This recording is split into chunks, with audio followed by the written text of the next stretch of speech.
Ndugu zangu, tunafanya leo tendo la kumshukuru Mungu kwa parokia yetu kuadhimisha jubilei ya miaka 50 tangu imani ilipopandwa katika parokia yetu ya Kifumbi. Tunapomshukuru Mungu kwa baraka na neema zake nyingi alizotujalia, ni nafasi pia ya sisi wenyewe kutafakari safari yetu ya Ukristu na maisha yetu ya Kikristu yapoje. Na baada ya hayo, nini mwelekeo wetu sasa? Tunaondokaje mara baada ya jubilei? Nini msimamo wetu wa kiimani katika maisha yetu ya Kikristo? Somo la kwanza ambalo tumelisikia kutoka kitabu cha Walawi au mambo ya Walawi linaonesha mambo ambayo yalikuwa yanadaiwa katika mwaka wao mtakatifu. Wanapofanya jubilei, walitakiwa wamrudie Mungu kwa maisha yao na kwa matendo yao. Walidaiwa kutenda haki, kuishi amri kuu ya mapendo ya kumpenda Mungu na kumpenda jirani kama nafsi yako. Na kwa njia hiyo waitakase mioyo yao tayari kwa tendo hilo la jubilei.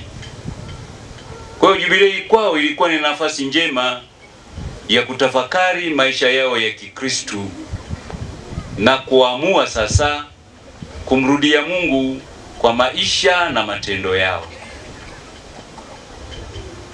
Somo letu la pili kutoka waraka wa Mtume Paulo kwa Timotheo, waraka wa pili kwa Timotheo, unatudai sisi Wakristu wote, na wakati ule alikuwa anamwandikia Timotheo, tumungame daima Kristu, tumkiri daima Kristu katika maisha yetu, ili aweze kutupokea naye katika maisha yajayo. Kwani tusipomkiri Kristu, tusipompokea Kristu, naye atatukana mbele ya Baba. Kumbe tunaaswa ili Ukristu wetu uweze kupata nguvu na maisha yetu yajaliwe baraka ya Mungu. Tunadaiwa tuishi Ukristu wetu kwa kumpokea Kristu katika maisha yetu, tukimungama na kumkiri wazi, tukimweka yeye kuwa ndiye tumaini letu. Na kwa njia hiyo basi, maadhimisho yetu ya jubilei yakimweka Kristu mbele yetu daima, yakimfanya Kristu atawale maisha yetu, yanakuwa na maana, yanapata nguvu, na jubilei yetu inakuwa na maana ya kutufanya sisi tufanyike daima watoto wa Mungu. Mwinjili Luka katika injili yake ambaye tumeizoea sana kuisikia, juu ya wakoma wale 11 anarudi kwenda kumshukuru Mungu, inatutaka sisi tulio wafuasi wake Kristu tuishi imani yetu thabiti kwa Mungu,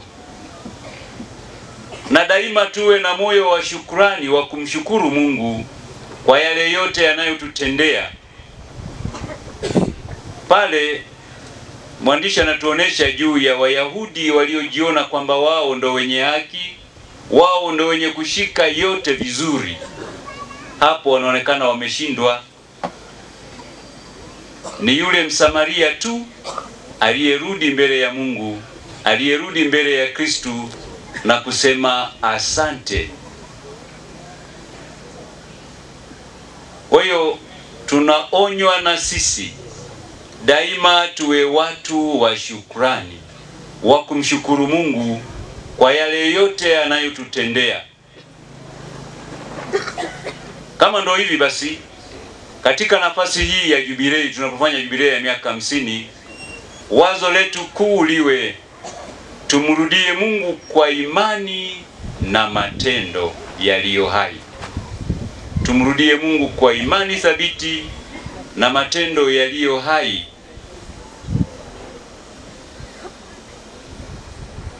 Nimesema kwamba parokia yetu inafanya jubilei ya miaka 50. Ni kipindi kirefu, ni kipindi cha kutosha kutoka pale imani ilipopandwa katika parokia yetu. Na kwa namna ya pekee tunapomkumbuka mzee Mpangaya Ngera aliyekwenda Tosamaganga kuomba kwa baba askofu kusudi ianzishwe parokia hapa. Huyu anatuwakilisha sisi wanakifumbe kuonesha imani aliyokuwa nayo, matumaini yake aliyokuwa nayo kwa Mungu. Yetu ya pekee kutafakari matendo makuu ya Mungu aliyotutendea sisi wanakifumbe kwa miaka hii ya 50. Sisi tunamrudishia nini Mungu kwa wema wake huu na ukarimu wake huu aliyotutendea? Ni kwa namna gani sasa tunaweza tukasema kwamba imani yetu tangu ilipopandwa mpaka sasa imeimarika? Imani yetu na Ukristo wetu tunauishi ipasavyo? Kwa hiyo mnapomshukuru Mungu kwa makuu aliyowatendea, ni wakati sawia wa kila Mkristo kuona maisha yake na matendo yake yakoje mbele ya muumba wake. Moyo wetu wa shukrani wa kumshukuru Mungu ujikite katika maisha ya imani kwake Mungu mwenyewe. Imani sio kuwa na mgawanyiko. Tusiwe Wakristo wa imani ya muda. Tusiwe Wakristo wa imani kadiri ya hali ya hewa. Bali daima tubaki waaminifu kwake Kristo mwenyewe. Na mfano mzuri wa kubaki waaminifu kwa Kristo mwenyewe ni Kristo aliyebaki mwaminifu kwa baba yake na akaitimiza kazi ya ukombozi wa kumkomboa mwanadamu mpaka dakika ya mwisho pale msalabani. Pamoja na kwamba yale mateso yalimtisha, lakini alionyesha utii kwa baba yake mpaka dakika ya mwisho.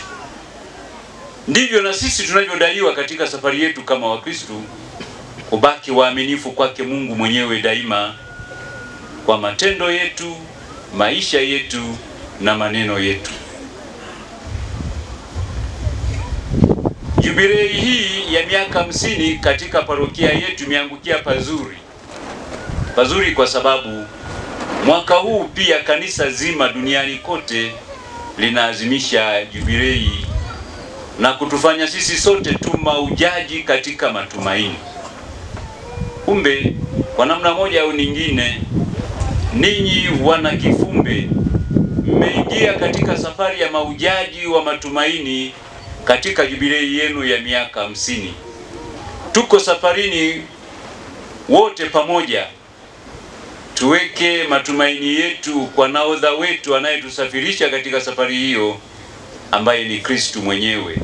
Na kwa kuwa yeye mwenyewe amejipambanua kwamba ni njia, ukweli na uzima kwenda kwa Baba, na mtu haendi kwa Baba bila yeye, tuwe na moyo wa uaminifu kwake. Tuwe na moyo wa kujikabidhi kwake ili tusafiri pamoja naye uelekea wokovu. Nafasi hii ya jubilei ya miaka 50 itusaidie kutuunganisha pamoja na kuishi imani yetu tukiwa na uthabiti kamili. tukiwa na imani kamili. Bahati yetu mbaya ni kwamba sisi tu Wakristo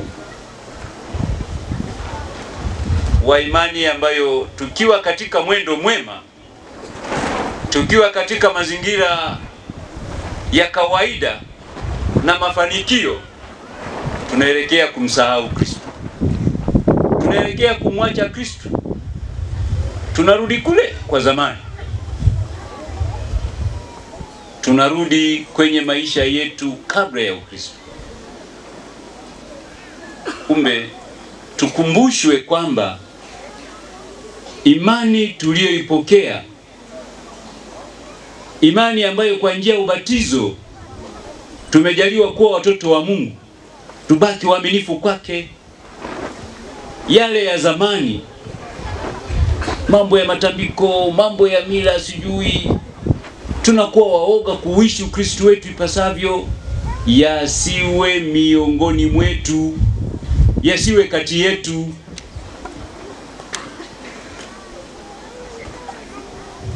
Ukitaka kumwona Mkristo Mkatoliki alivyokuwa mwoga katika imani yake, mlete katika kundi kubwa la watu ambao kuna watu mchanganyiko wa madhehebu mbalimbali. Mwambie Mkatoliki anzisha sala, hata kufanya ishara ya msalaba ni shughuli, anaogopa. Kumbe tukiwaalika wenzetu wengine kwamba ongoza sala katika mkusanyiko kama huu, anaona hii ni nafasi ya pekee na ataitumia vizuri. Mara moja atakwambia tufunge macho na kuanza kububujika maneno mengi.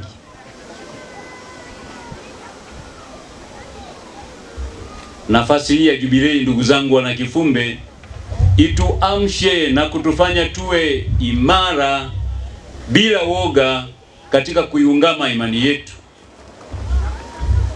Tuwe imara katika imani yetu.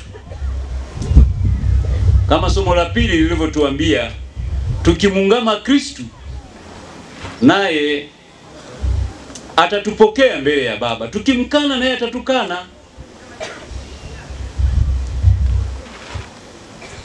Tuweke matumaini yetu kwa Mungu mwenyewe. Kama yule Msamaria alipoona ameponywa, anarudi kwa Kristo na kumshukuru kwa imani, na akiwa na matumaini kwake kwamba huyu ndiye aliyenisaidia mimi kuwa hivi nilivyo, nimeponywa ukoma wangu. Kwa hiyo sisi jubilei itufanye tuwe wa Kristo thabiti katika kumtumaini na kumwamini Kristo mwenyewe. Pamoja na kuwa na imani thabiti, ndugu zangu, imani itusukume, ituamshe kupokea masakramenti kama walivyofanya ndugu zetu leo wanapopokea sakramenti ya ndoa. Hongereni sana. Ni alama inayoonyesha kutambua, kukiri na kuwa tayari kumkaribisha Kristo katika maisha yetu. Sakramenti, tunaambiwa katika katekisimu, ni alama wazi zilizowekwa na Kristo mwenyewe ili zituletee neema, mradi tunazipokea vema. Na neema hiyo ni uzima wa kimungu katika roho zetu.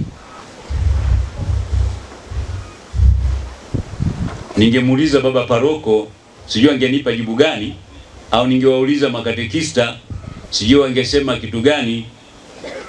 Lakini kifupi niseme, mara baada ya hizi ndoa ambazo zimefungwa leo, uchumba katika parokia yetu ya Kifumbe umekwisha. Upo haupo? Upo. Tunasubiri nini? Jubilei iwe nafasi ya kuamsha mioyo yetu, tumtafakari Kristo, turudi kwake Kristo kama yule Msamaria alivyosema, alivyoamua moyoni mwake na kurudi kwenda kumshukuru Kristo. Na sisi wengine tunaosimama, tunaokwama kumkaribia Kristo, tuamue sasa, wakati wa wokovu ni sasa, twende kwa Kristo. Hawa wazee wetu wametuonyesha leo mwelekeo tunaotakiwa kufuata. Turekebishe maisha yetu ya mwendee Kristo.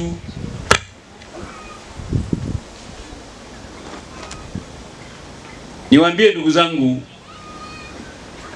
sakramenti ya ndoa ndiyo ilipatia kanisa, naomba mniruhusu niseme neno letu la siku hizi, ndiyo inayoipatia kanisa wateja. Kwa njia ya sakramenti ya ndoa tutapata watu wa kubatiza, tutapata watu wa komunyo ya kwanza, kipaimara, tutapata watu wa kufuata miito huko kutoka katika ndoa hizo. Ni chimbuko la mambo mengi. Kwa hivyo niwaombe ndugu zangu ambao bado hatujirekebisha maisha yetu, nafasi ya jubilei iguse moyo wako, kwamba miaka hii ya 50 ya Ukristo, bado mimi, hata kama imenikuta katikati hapa, bado mimi sijaamua. Kristo anakusubiri, Kristo anatungoja, tumwendee yeye, tumpokee katika maisha yetu. Tufungue mioyo yetu ya imani ili tuwe tayari kufanyika na kufanywa daima watoto wa Mungu. Kwa hiyo jubilei ichochee imani kamili katika maisha yetu, ichochee mwamko wa kupokea na kushiriki masakramenti yake Kristo mwenyewe daima. Jubilei miaka 50 ni mtu mzima. Itukumbushe sasa Wakristo wote wajibu tunaopata wa kulitegemeza kanisa letu, wa kulifanya kanisa letu tulione ni letu sisi wenyewe na sio la mtu mwingine. Tulitegemeze kanisa letu kwa hali na mali, kwa maweza yetu tulio nayo, na kwa mibaraka ile ambayo Mungu anatujalia. Tulisimamishe kanisa letu la Kifumbe liweze kuwa thabiti na imara katika kumfuata na kumtumikia Mungu. Liweze kuwa imara katika kuiendeleza imani hii ambayo tumeipokea, iweze kudumu daima. Huyu Baba Mwajombe na Baba Tweve, hawa ni wachochezi, waamshaji wa imani katika parokia yetu. Tunaotakiwa tuishi imani hiyo ni sisi wote, tunapoutambua wa kulifanya kanisa hili liwe letu na tulisimamishe ili liweze kusonga mbele daima. Tumwombe Mungu atusaidie imani hii iliyopandwa ndani yetu, na ambayo tunawashukuru wa misionari waliotuletea. Tuwaombee huko waliko, Mungu awape tuzo kwa kazi njema walizozifanya. Tuwaombee pia wazazi wetu waliopokea imani hii wakaiishi, na sisi tumerithi kutoka kwao, idumu daima nasi. Na zaidi sana sisi wenyewe tuishi imani yetu kwa moyo thabiti, tumpokee Kristo katika maisha yetu na katika sakramenti zake, na hatimaye tulitegemeze kanisa letu kwa hali na mali, ili injili ya Kristo idumu na iendelee daima. Tumsifu Yesu Kristo.